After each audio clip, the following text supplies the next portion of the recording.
many books that Soko Coffee has for sale here, and I'd like to thank the owner for making that available for local writers. My novel, Quest of the Warrior Maiden, is based on the legends of Charlemagne. This source material is just as luxurious as the legends of Arthur, but not as famous. The Carolingian cycle of legends began a few centuries after Charlemagne died in 814, and most were written in French and Italian. I depend upon the English translation so that I may be swept up in storylines filled with knights errant, chivalry, romance, betrayal, and magical realms. My adaptation of Orlando Furioso centers on the tale of impossible love between two renowned warriors, Bradamante and Rogero.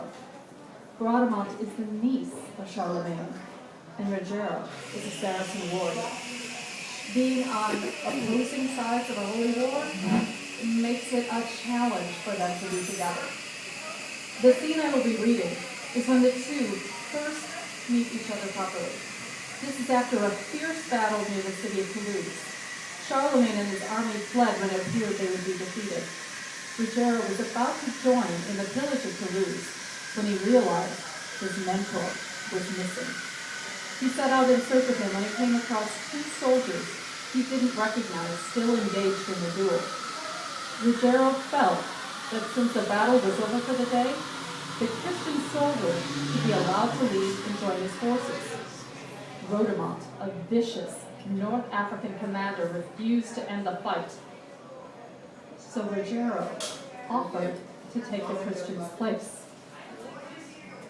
Bradamante soon regretted relinquishing a fight for a soldier from the enemy camp to finish, and decided to return to fight Bradamante. The setting sun gave the plain an orange-red hue over patches of black bloodstains. Despite herself, even from a distance, Bradamante enjoyed watching the spectacle of two well-trained combatants exchanging blows.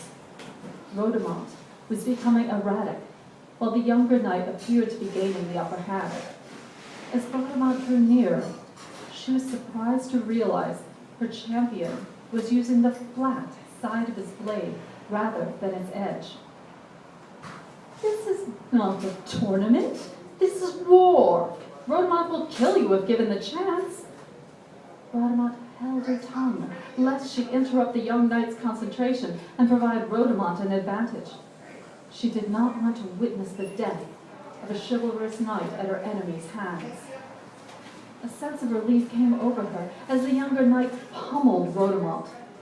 Bradamante smiled as the arrogant commander slumped forward onto his horse's neck. His sword fell to the ground with a resounding clatter. Lowering his blade, the victor watched Bradamante dangle from the saddle. Courtesy and mercy being extended to such an unworthy recipient amazed her. "Pardon me, sir," Bradamante called out. He turned and bore a look of surprise on his face. "I appreciate you championing my cause," she said. "However, I was wrong accepting your generous offer. The duel was not yours to finish, and you should not fight with a fellow soldier. Should Bradamante recover and wish to continue, please allow me the honor of ending this fight." Smiling at her, he nodded his assent. Bradamante began stirring. His eyes appeared unfocused as he rose in his saddle, but when he saw his empty right hand, he emitted a curse. "Your courtesy is the victor today," he said, "but you failed. You should have killed me when you had a chance. I admit defeat and will leave, but mark my words. I will get revenge for your insolence." Bradamante retrieved his sword from the dusty plain, his face convulsed with anger before he rode toward the Saracen encampment. Bradamante faced the young knight, feeling unsure how to proceed. "As you said, the battle is over for the day, so..." She replaced her sword in its scabbard. "It is," he agreed, sheathing his sword. There was a silence, as they exchanged nervous smiles. The conical helmet covered his brow ridge, and the nosepiece obscured the center of his face. From Bradamant, from what she could see, he appeared handsome, but she wanted to see his full face. "I admire your prowess," she said. "Your skills are impressive as well." "Thank you." She felt the heat of a blush forming on her cheeks. "Why did you hold back against Rhodamant? He would have killed you, and then gloated about it." "I saw no honor in killing him." "Yes, well, you should be wary. He might murder you during the chaos of a battle to cover up the crime of killing a fellow soldier." "Tell me what you know of him." "He is ruthless and cruel. I battled him once before. When Rhodamant could not defeat me, he attacked my horse. I was trapped under his body. Thankfully, there was such pressure in the ground beneath me, or I would have been crushed to death. I was not found until the following morning." "Attacking horses," he said, gritting his teeth. "Rhodamant is worse than I thought." "Why were you still on the battlefield to even come upon my duel?" asked Bradamant. "I was searching for someone. I feared he may have died or been injured. I checked the areas where we fought today, but did not find him. Now I wonder if he is not waiting for me back at camp. Let us hope that is the case. Allow me to escort you. There are bandits who lie in wait to attack lone riders." "I would be grateful for your company." Rejoining Charlemagne's army had become secondary to Bradamant's desire to learn more about this knight. "Tell me what he looks like, and I will help you search for him on our way."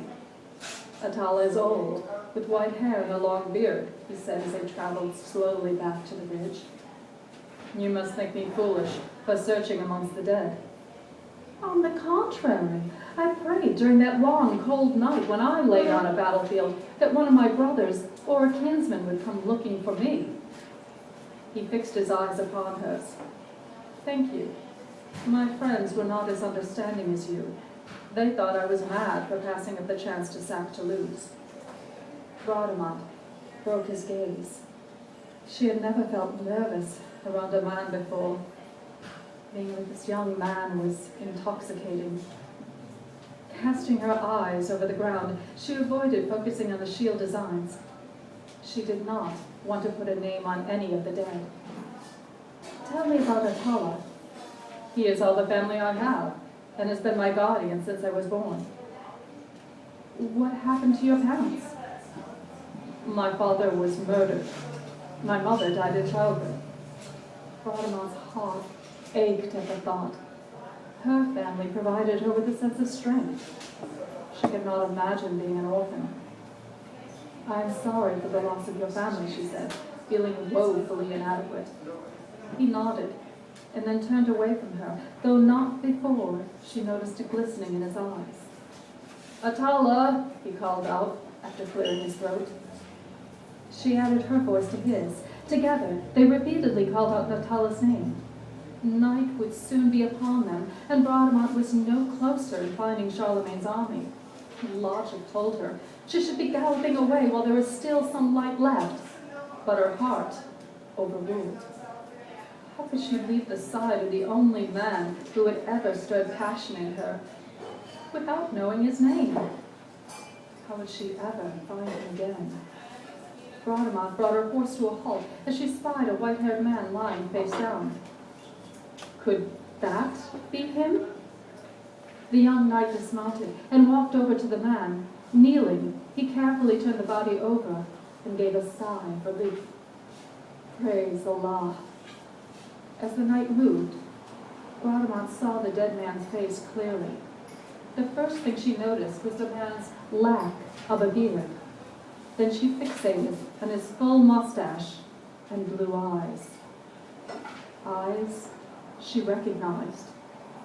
Eyes that laughed at her the first time she ever wielded a practiced sword. It was his scorn that lit her inner fire at the tender age of 3. He was the one who christened her the Maid. He had meant it as an insult, but it quickly became her nickname. She proved to him time and again that women warriors were no laughing matter. And now, he was dead.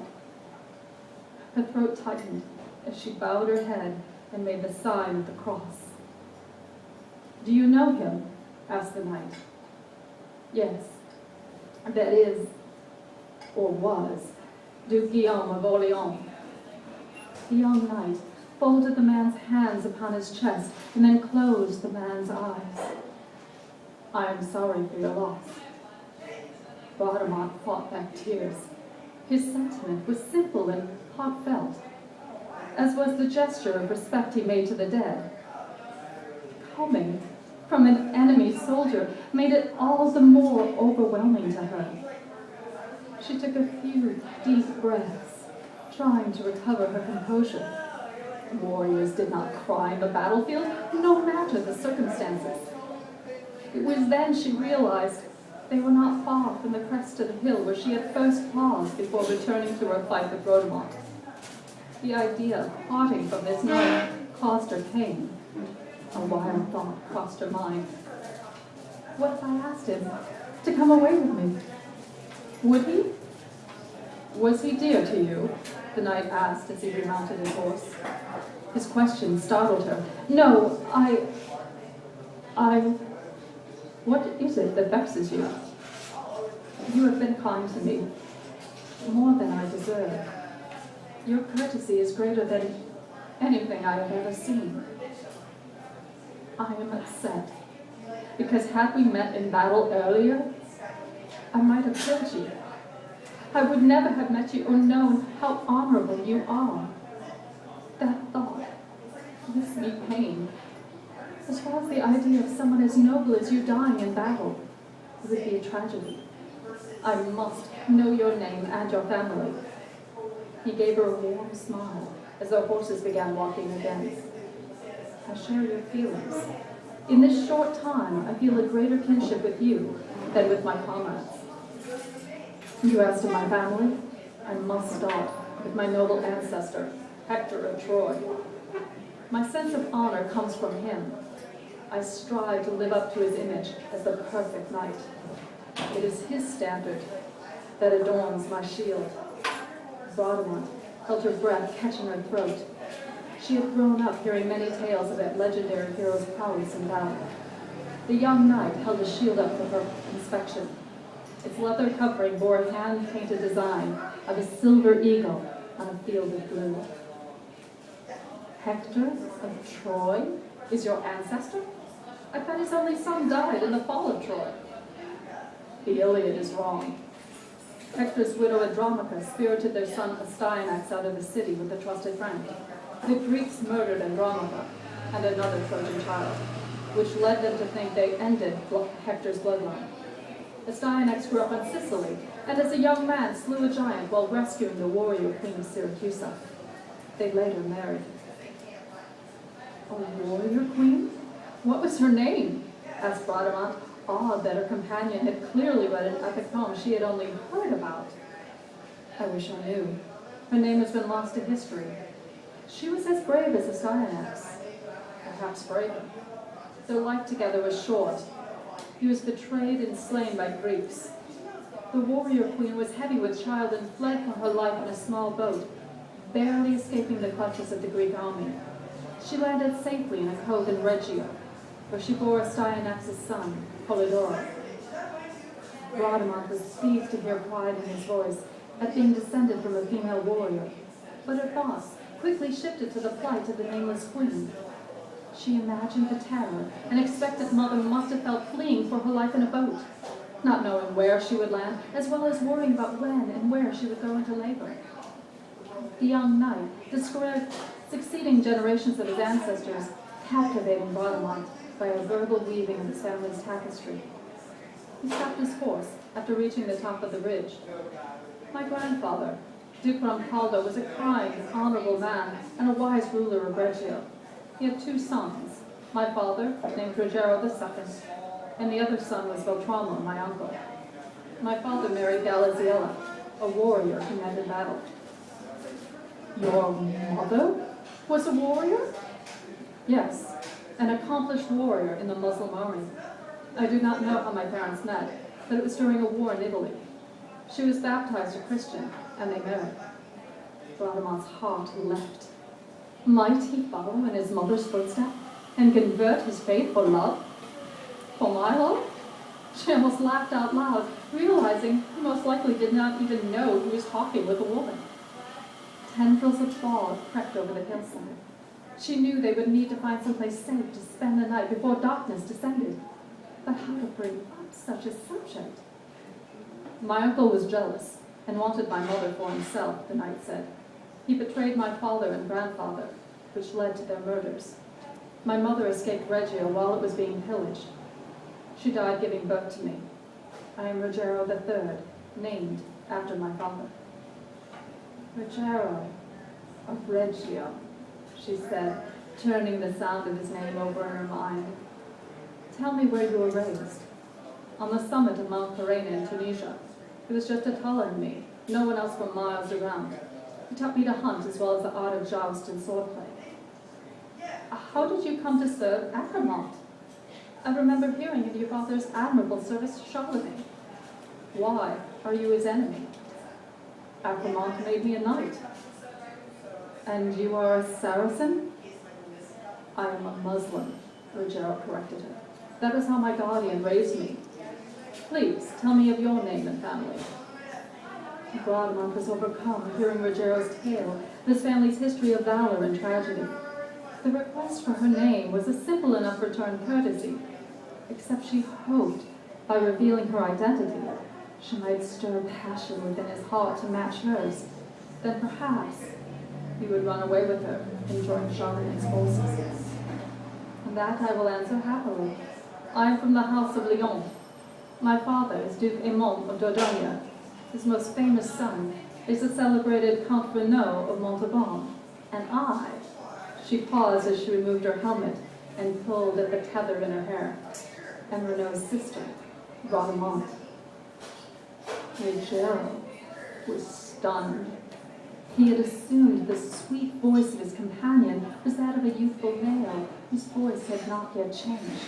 He stared as her golden tresses cascaded over her shoulders, catching the last gleam of light from the setting sun. He wondered how he had ever been so blind to think he was talking with a male soldier, and had never considered he might be in the company of a woman. No, he corrected himself. He was in the company of a beautiful woman. His feelings of being drawn to her were not out of a sense of kinship with an honorable warrior, but out of attraction.